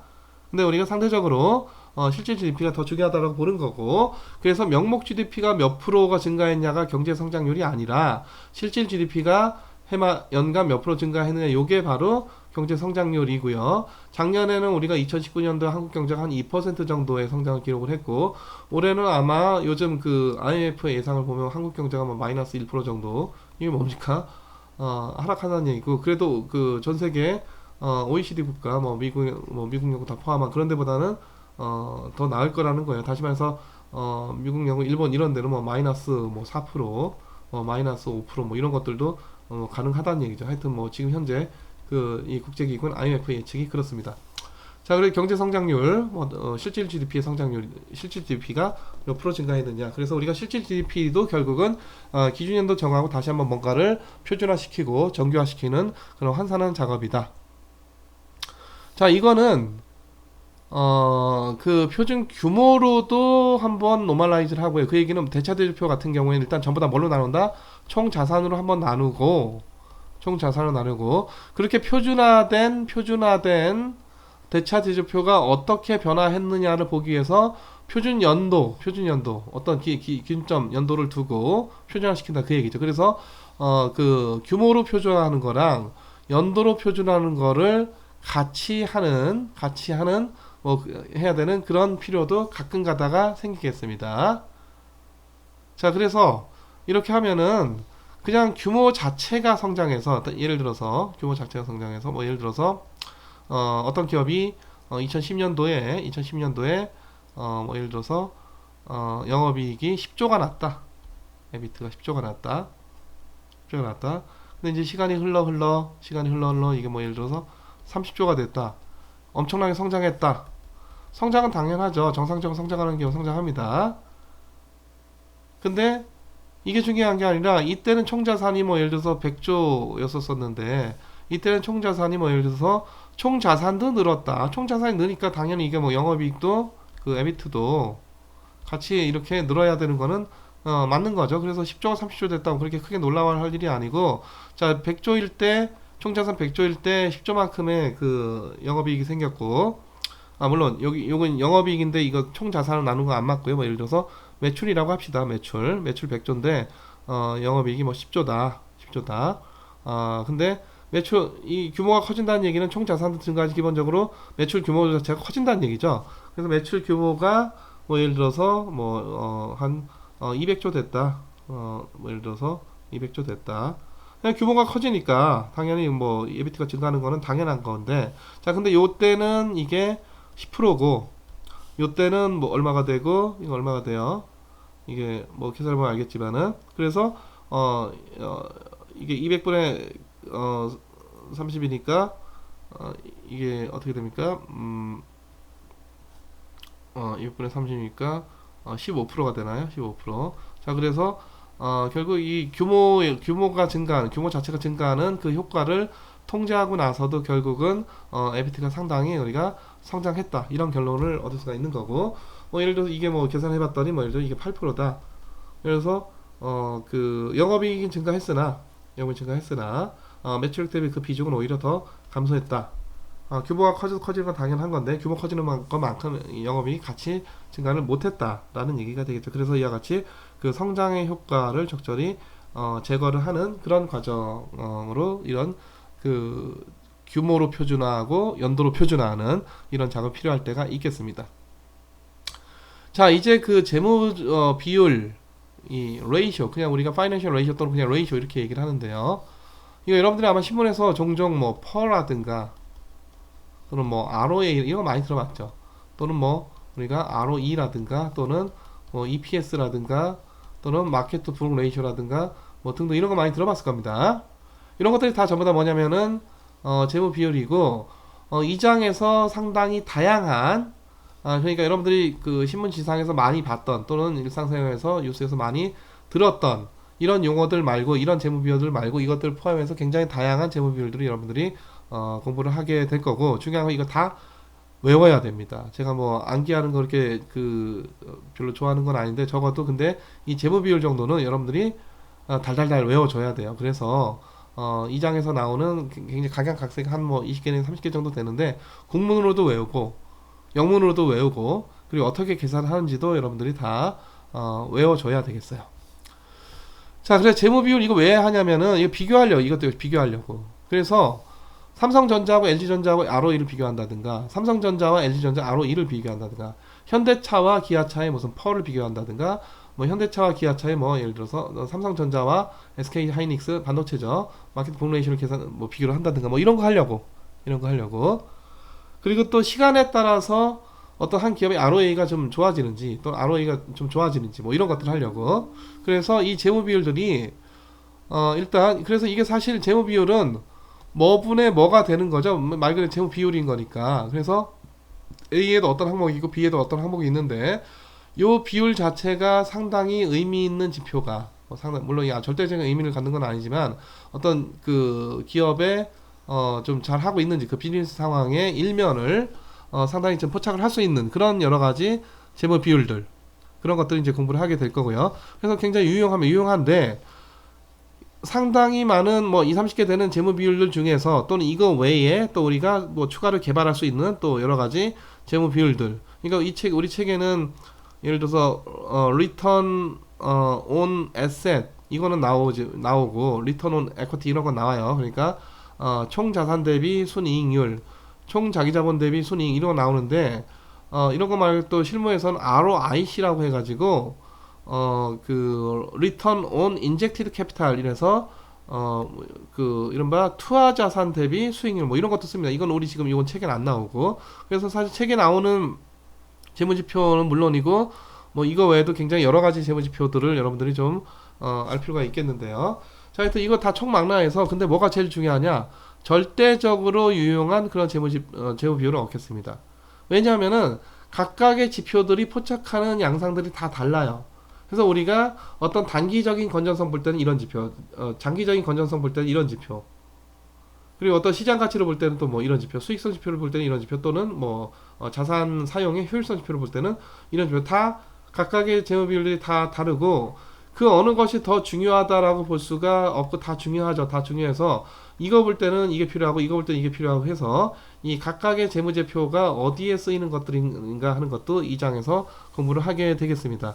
그래서 결국은 지금 이 챕터에서 아까 얘기했듯이 뭐 이런 그 재무지표가 안 나옵니다. 안 나오듯이 그 모든 재무지표를 다 총망라하지는 못하지만, 그래도 통상적으로 아주 많이 사용하는 그 재무비율들, 상당히 중요한 재무비율들은 이 장에서 다 나온다, 이렇게 보시면은 되겠습니다. 자, 그리고 결국 이제 재무비율은 이거 왜 하는 거냐? 기업이 이제 어떤 측면을, 기업이 어떠냐? 기업이 뭐 예를 들어서 기업이 어떠냐가 뭐 굉장히 추상적인 얘기고, 기업이 가치가 있는 거냐, 뭐 또는 기업이 건전하냐, 뭐 등등 뭐 여러 가지 질문이 있을 수 있는 거죠. 그 기업이 좋냐, 이건 굉장히 추상적인 얘기고, 이런 거는. 그래서 이 기업이 좋다 나쁘다를 결정을 하는 여러 가지 요인들이 있는 거죠. 뭐 건전성도 중요하고, 기업 가치도 중요하고, 수익성도 중요하고, 또는 뭐 자산의 어떤 효율성도 중요하고, 등등등 여러 가지 중요한 거고. 그래서 각각의 측면들을 바라보기 위해서, 살펴보기, 검토하기 위해서 각각의 뭐가 재무지표가 다 필요하겠다. 자, 또 하나는 기본적으로 재무지표는요, 아까 얘기했듯이 재무제표는 재무제표가 아니고, 제가 죄송합니다. 계속 재무제표라고 했던 것 같아요. 재무비율이죠. 재무비율. Financial Ratio. 비율이기 때문에 A분의 B 형태가 되기 때문에, 기본적으로는 요거, 이 단위는 뭡니까? 그냥 몇 배예요. 몇 배. 근데 이제 우리가 요거는 이제 때에 따라서는 여기다 이제 곱하기 100을 해주면은, 항상 우리가 100을 곱해주면은 뭐가 된다? 퍼센트가 돼요. 퍼센트. 어떤 수치든지 간에 100을 곱해주면 전부 다 뭐가 돼? 퍼센트가 돼요. 여기다 만을 곱해주면 뭐가 돼? 만을 곱해주면 이른바 베이시스 포인트에서 BP가 됩니다. 만을 곱해주면은. 그래서 이게 100을 곱해줘서 퍼센트가 된다는 얘기는, 요 퍼센트라는 얘기는요, 요거는 우리가 기본 단위가 얼마야? 기본 단위 1이지, 1. 근데 퍼센트라는 얘기는 100분의 1이 뭐다? 한 단위다. 그런 얘기죠. 그쵸? 그래서 20%라는 얘기는 100분의 1이 몇 개가 있다? 20개가 있다. 이런 얘기입니다. 그래서 우리가 100을 곱해서 퍼센트를 곱해야 할 수가 있는 수치가 있고 없는 수치가 있는 게 아니라, 어떤 수치든지 간에 100을 곱하면은 단위는 뭐가 되는 거다? 퍼센트가 되는 거다. 그리고 여러분들 퍼센트 말고 이게 퍼밀이라고 해서 이런 게 있거든요. 요거는 1000분의 1이 단위라는 얘기. 1000분의 1 단위니까 그 수치는 뭘 곱해줘야 돼? 1000을 곱해줘야 되는 거죠. 1000을. 자, 그래서 그 퍼센트, 어떤 특정 수치나 특정 개념에 대해서만 100을 곱해서 퍼센트를 단위로 만들어주는 게 아니다. 어떤 수치든지 간에 우리가 100을 곱하면 단위가 뭐가 되는 거다? 퍼센트가 되는 거다. 그래서 일단 우리가 재무 비율은요, 이 Financial Ratio는 A분의 B 형태니까, 기본적으로는 뭐 여기다 뭐 곱하기 100 이런 거 안 했으면 기본적으로 배예요, 배. 그러니까 뭐 1.1이 나왔다. 그러면 1.1 배. 이게 이제 생략되어 있는 거죠. 0.8로 나왔다. 그러면 이게 우리가 100 곱하면 80%겠지만은 그냥 두면 이게 0.8 배. 요 배라는 게 생략되어 있는 거지. 그래서 이 기본적인 측정 단위가 배다. 자, 그리고 이 재무 비율 살펴보기 위해서 계속 우리가 비교하고자 우리가 재무 비율을 계산을 하는 거고, 그럼 재무 비율을 갖고 이게 높은 게 좋은 거냐 낮은 게 좋은 거냐, 이런 것들 이제 우리가 판단을 해줘야 되겠죠.